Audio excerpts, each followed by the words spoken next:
И се враќаме со новиот час од утринската програма на јавниот сервис. Во продолжение следниве 20 на минути ќе зборуваме за една многу важна и чувствителна тема, но и проблем. Станува збор за врсничкото насилство во училиштата. Со нас утрово Кристина Атанасова, училишен психолог од гимназијата Јосип Броз Тито Скопје, со која што ќе се потрудиме да разбереме зошто некои ученици па и молчат за тоа што го доживуваат и како срамот влијае врз нивната одлука да не се обратат за помош. Добро утро.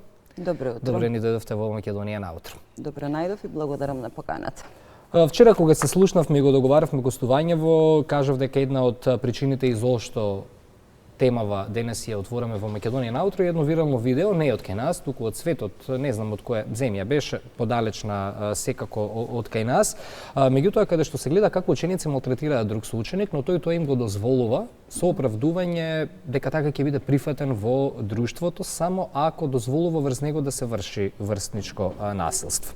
Кристина, колку е распространет проблемот со булингот во средношколските училишта и кои форми на насилство најчесто ги среќавате, ајде така да ја отвориме темата? Видете, меѓуврсничкото насилство постоело и во минатото, само што во некои претходни години, да речеме кога јас или вие сме биле ученици, беше малку помалку зборувано за оваа деликатна тема и беше присутно во еден малку поинаков облик.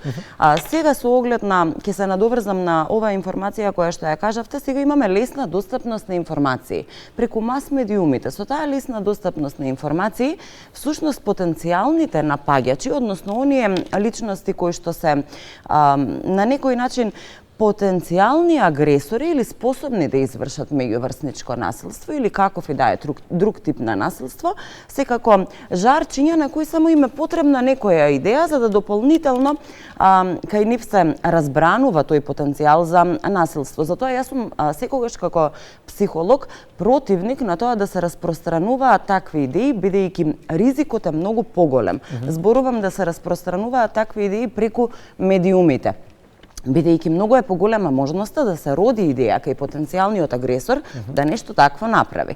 Сега, која е разликата минато и сегашност? Разликата првенствено се состои во тоа што сега малку повеќе гласно се зборува за проблематикава, што мене од друга страна како психолог ми е многу драго, бидејќи со тоа се става на пиедестал менталното здравје, односно значењето на психолошката состојба кај една личност. Во однос на застапеноста и видовите на меѓуврсничко насилство или булинг, како што во последни години се нарекува, една модерна технологија, односно модерна терминологија, се извинувам, може да биде присутно како физичко насилство, она што исто така било присутно многу повеќе во минатото, денес, за среќа, е малку повеќе присутно, тоа е со употреба на физичка сила. Може да биде присутно во облик на социјално насилство, односно социјално лишување, ставање на дистанца на жртвата на меѓуврсничко насилство од една одредена врсничка група, може да биде вербално, со употреба на вербални зборови, закана и така натаму, но јас би го издвоила сајбер или интернет насилството како еден тип кој што во последни години е многу застапен, што е нормално со оглед на достапноста на интернетот, со оглед на лесната примена и секојдневната употреба на социјални мрежи, и тоа има одредена психолошка позадина. Зошто? Затоа што личноста која што извршува насилство се крие, во буквална смисла на зборот се крие, зад тастатурата на компјутерот, зад екранот на својот мобилен телефон и едноставно психолошки има поголема сила и храброст да наштети некому преку социјалните медиуми и социјалните мрежи. Па се доведуваме до тоа да имаме секојдневна злоупотреба на лични податоци, на фотографии. И знаете, тука има еден многу дискутабилен момент. Личностите кои што го вршат овој тип на насилство многу често забораваат и лесно се впуштаат во таа мрежа на насилничко однесување, забораваат на својата сопствена одговорност. Односно, таа зголемена сила ги доведува до тоа да мислат дека може да направат се без никакви последици, и тоа е многу погрешно, затоа што кога ќе се соочиме со моментот законска регулатива и одговор одговор на секое однесување кое што не е во согласно со нашите законски прописи во нашата земја, тука веќе се соочуваме со проблем. Така што јас би апелирала и секогаш тоа го зборувам првенствено со нашите ученици да многу внимаваат на сето она што го пишуваат на социјалните мрежи и особено на сајбер насилството. Која е тука улогата на срамот во молчењето и ајде ќе го спојам и другото прашање бидејќи некако ми се совпаѓаат, зошто според вас многу ученици не ги споделуваат своите искуства?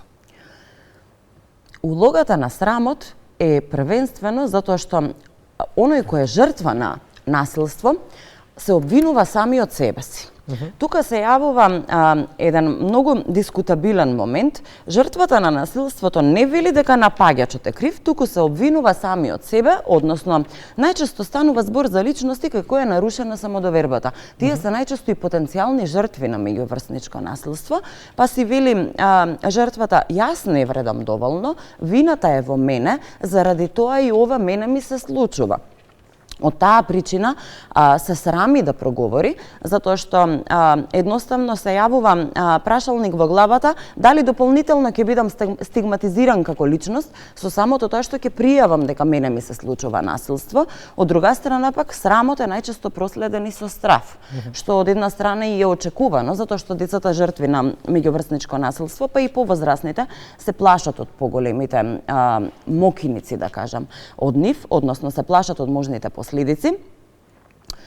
Дополнително, можам да кажам дека со оглед на тоа што во зависност од улогата во меѓуврсничкото насилство, дали се работи за жртва или се работи за некој кој е сведок на меѓуврсничко насилство, причините се различни зошто се премолчува.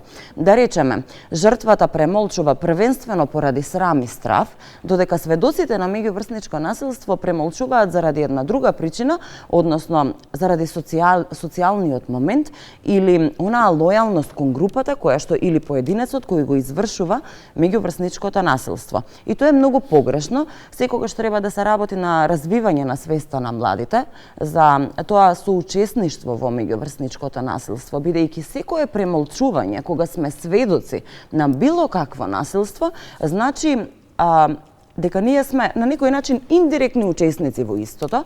Не треба ниту една личност да дозволи да биде вовлечена во таа пајакова мрежа на меѓуврсничко насилство. Зошто? Затоа што барем во денешно време постојат разноразни начини како истото може да се пријави без да се дознае кој стои зад пријавата и на кој начин истата може да се реализира, а сепак да се превземат соодветни чекори и мерки без да се дознае кој го пријавил истото и едноставно важно е во тој момент да се превземат начини како истото да се спречи, да се третира и насилникот, да се видат причините зошто го реализира насилството, но и оној кој е жртва на насилството. Во најавата го споменав примерот со видеото. Би сакале да се навратиме на тоа, бидејќи е вирално, верувам и дека голем дел и од луѓето во Македонија го имаат тоа видено. Дали сте забележале дека некои деца дозволуваат да бидат жртви на булинг, само затоа што на тој начин мислат дека ќе бидат прифатени од страна на друштвото и од страна на околината? Некои коментираат, ајде тоа е само почеток, само да ме прифатат, да ме запознаат, па потоа кога јас ќе се покажам, ќе го променат однесувањето. Имате ли некој ваш пример, например, во средното училиште, каде сте се соочиле со таков проблем? Не само, тоа е само почеток. Најчесто се случува оправдување, тоа не е ништо, ние само се шегувавме. И си игравме. Така е. Знаете што лежи во позадина? Најчесто оние деца кои се или ученици кои се жртви на меѓуврсничко насилство се деца кои што се интровертни, малку социјално поповлечени. И со самото тоа, тие наоѓаат едноставно начин како да им се доближат на своите врсници. До некаде тоа е многу разбирливо. Зошто? Затоа што ако ја анализираме хиерархијата, психолошката хиерархија на потреби на Абрахам Маслов, ќе видиме дека покрај физиолошките потреби, потребата за сигурност, следната потреба која сите ние луѓето тежнееме да ја оствариме е потребата за љубов и за прифаќање од страна на социјалната средина. Водени од таа побуда и од тој мотив, жртвите, децата кои се жртви на меѓуврсничко насилство, едноставно дозволуваат да се задеваат, да ги задеваат, да им прават одредени непријатни работи само за да се приближат во групата и само за да се почувствуваат дека се прифатени. До таа мера им е нарушена сликата за себе, со тоа што едноставно подобро го прифаќаат оној момент да бидат негативно прифатени од страна на социјалната средина, само да бидат тука во жижата, односно да бидат дел од кругот на своите врсници. И тоа е многу погрешно, затоа што дефинитивно треба да се работи на зголемување, односно подобрување на сликата за себе кај децата кои се жртви на меѓуврсничко насилство, за да едноставно сватат дека да, треба да бидат дел од социјалната средина, но на еден поинаков начин. И тука најчесто се очекува од сведоците, односно оние деца кои не се директни причинители на насилството, да реагираат, односно да превземат одредени мерки. Дали е тоа со разговор со своите врсници или со пријава во училиштото кај класните, кај стручните соработници и така натаму. Ако зборуваме за охрабрување на децата да проговорат и да побараат помош, колку сведочите на такви работи, на такви приказни и дали ете имаш размислувано, анализирано што била таа пресудна точка на повеќе храброст кај децата кои што тоа го пријавиле и што тоа можеме како совет да го извлечеме до останатите и до родителите секако? Дефинитивно, со оглед на тоа што многу се зборува на оваа тема во последно време, на некој начин им дава мотивација и поттик на младите личности да пријават постоење на меѓуврсничко насилство, што мене лично многу го третирам како еден многу позитивен момент. До таа мера одиме да во последно време дури се појавија општествено одговорни компании кои имаат како кампањи ментално здравје, грижа за менталното здравје, односно првенствено меѓуврсничкото насилство. Така е. Ние во училиштото многу големо внимание посветуваме на овој момент и тоа не само на третирање на жртвите или на причинителите на меѓуврсничко насилство, туку и на рана детекција и на превенција. Она што ги мотивира младите личности да зборуваат е првенствено начинот на пријава на меѓуврсничкото насилство, затоа што со оглед на модерната достапна технологија сега дури имаме и начини и механизми како анонимно да го пријавиме насилството, без да се знае кој е во позадина на истото, а сепак да дојдеме до оние личности со кои треба да се работи, што значи тука го исклучуваме и срамот, но и стравот. Понатаму, да речеме, има достапни мејл адреси преку Министерството за образование и наука на кои може да се пријави меѓуврсничкото насилство. Во училиштето имаме залепени бар-кодови кои што можат да се скенираат, па да се пристапи до апликација на која исто така може анонимно да се пријави, а и сведоци сме дека навистина се почесто се случува и со физичко присуство, лице в лице да се пријави насилството. Зошто? Затоа што веќе младите, знаете, многу напредни се и едноставно сваќаат дека секој треба да се цени самиот себе и дека апсолутно никој на светот не заслужува да доживее било каков тип на насилство, едноставно се борат за својот мир и за своето ментално здравје. Што е добар пример. Апсолутно. Тоа е добар пример и ние повозрасните можеме да учиме од тоа како се поставуваат денес. Така е, во последно време и се повеќе треба да учиме од младите личности, само ќе се надоврзам. Некако излегуваат младите личности од она под знак наводници комфорт зона. Ќе излезам од мојата комфорт зона, меѓутоа ќе пријавам дека нешто се случува. На тој начин ќе имам чувство дека сум направил или направила нешто корисно во општеството, сум помогнал на другарот, едноставно добруваат. И мене тоа многу ми се допаѓа затоа што имам чувство дека младите личности постепено почнуваат да ги враќаат оние основни морални човекови вредности, што е навистина голем напредок.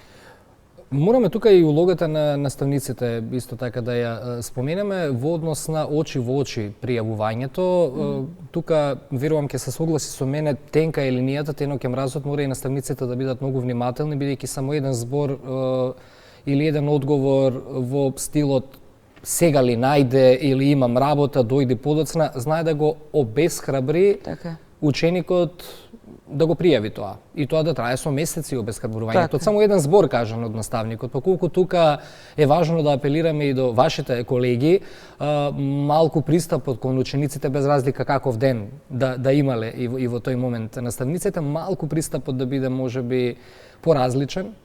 Колку вие тоа го гледате ете како проблем, да не излегува дека вадам заклучок, меѓутоа колку тука и улогата на наставникот е важна и самата комуникација со ученикот. Во последните години, со оглед на тоа што се случуваат и се реализираат многу обуки, многу работилници, баш на оваа тема, грижата за менталното здравје, без оглед дали станува збор за меѓуврсничко насилство или некоја друга психолошка тема, навистина можам да кажам дека постои високо развиена свест кај наставниот кадар и па слободно можам да кажам, се поретко малтени и не се соочуваме со ситуации кога се негира постоењето на било каков проблем од овој тип. Меѓутоа, јас би апелирала на еден друг момент, а тоа е следењето на однесувањето на учениците тогаш кога не знаат дека се наблюдувани. Да речеме за време на часот. Учениците многу лесно може да се забележи одредена промена во нивното однесување. За време на малите, големите одмори и така натаму. Тука особено акцент се става на класните раководители, затоа што тие најдобро си ги познаваат учениците во својата паралелка.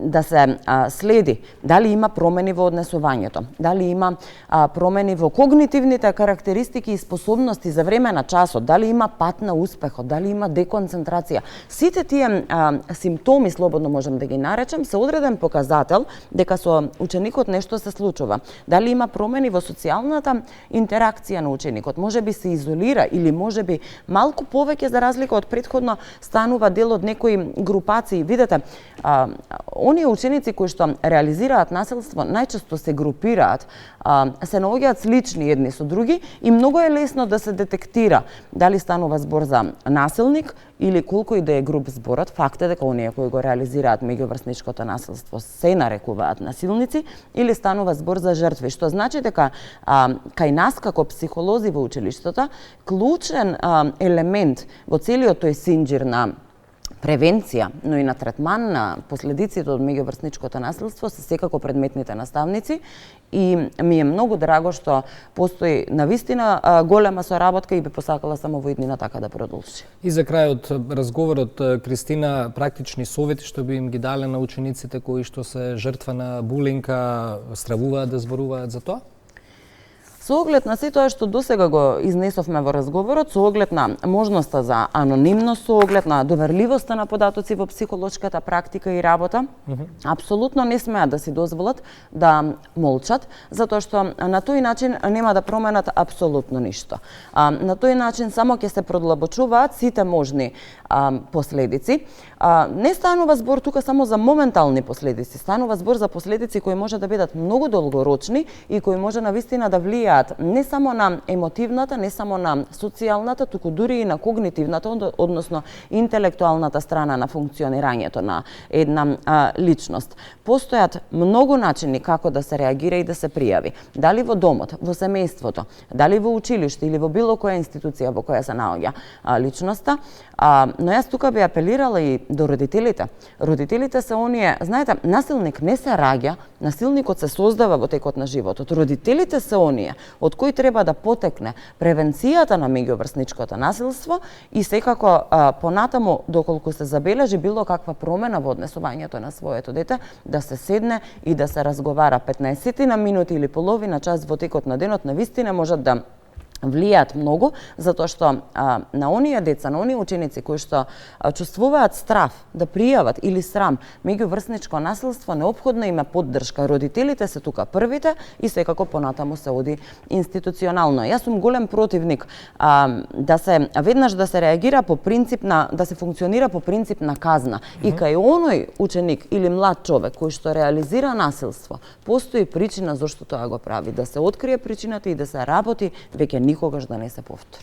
Да, тоа е факт. Психологијата го покажала и докажала тоа дека за жал и учениците кои што го вршат насилството обично доаѓаат и од дисфункционални семејства и од проблематични семејства, па добро веруваме кога целата целина и целата сказалка ќе се спои, веруваме дека имаме доста подобрување во однос на оваа тема, за разлика од тоа како било некогаш и колку гласно денес се зборува за врсничкото насилство во училиштата.